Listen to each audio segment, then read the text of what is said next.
ایک شخص نے اپنی نوجوان اور خوبصورت بیوی کے کہنے پر اپنی ماں کو گھر سے نکال کر گدھا گری پر مجبور کر دیا۔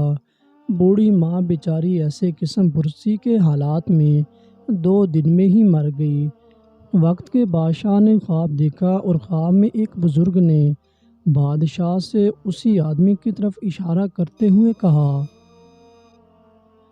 کہ فلاں بستی میں اس شخص کو اپنے پاس بلاؤ اور اسے 100 اونٹ سونے کی اشرفیوں سے لاد کر دو۔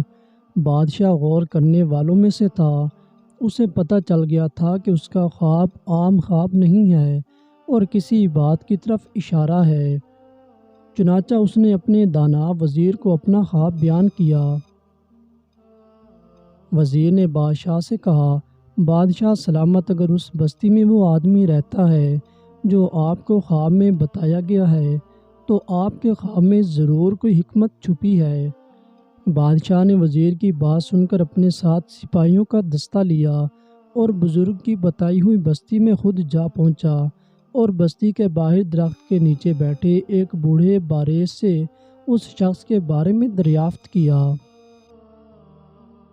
تو بوڑھے نے بادشاہ سے کہا، وہ کوئی اچھا انسان نہیں ہے، وہ اپنی ماں پر ظلم کرتا تھا اور اس کے ظلموں کی تاب نہ لاتے ہوئے اس کی بوڑھی ماں دنیا سے رخصت ہو گئی۔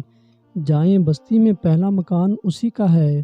بادشاہ جب اس شخص کے دروازے پر پہنچا تو وہ شخص بادشاہ کو دیکھ کر خوف زدہ ہو گیا۔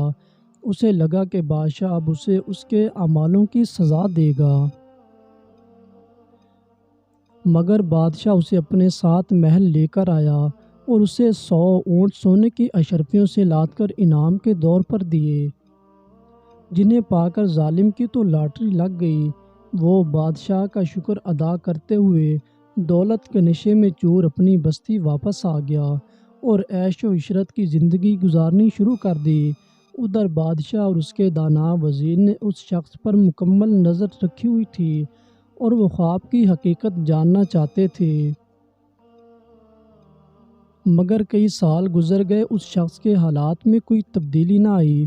وہ عیش و عشرت اور شباب و شراب میں ڈوبا اپنی ہر مستیوں میں مصروف زندگی گزار رہا تھا اور پھر ایک دن نشے میں اپنے ہی گھر کی چھت سے نیچے گرا اور مر گیا۔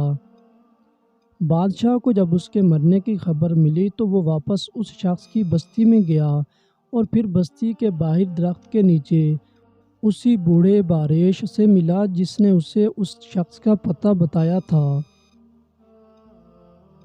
بوڑھے نے، جو اہل علم تھا، بادشاہ کو دیکھا اور بولا، جس دن میں نے آپ کو اس شخص کی شکایت لگائی تھی، میں چاہتا تھا کہ آپ اسے سزا دیں تاکہ شاید اس کے گناہوں کی کچھ تلافی ہو جائے، مگر مالک کو کچھ اور منظور تھا۔ بادشاہ نے بوڑھے سے پوچھا، مالک کو کیا منظور تھا محترم؟ بوڑھا بولا، اس دن آپ نے اسے سونے سے لدے ہوئے اونٹ عنایت کیے تو مجھے پتہ چل گیا کہ رب کائنات نہیں چاہتا کہ یہ شخص توبہ کے قریب بھی جائے، اور پھر ایسا ہی ہوا۔ دولت کے نشے میں چور ہو کر وہ ہر چیز بھول گیا۔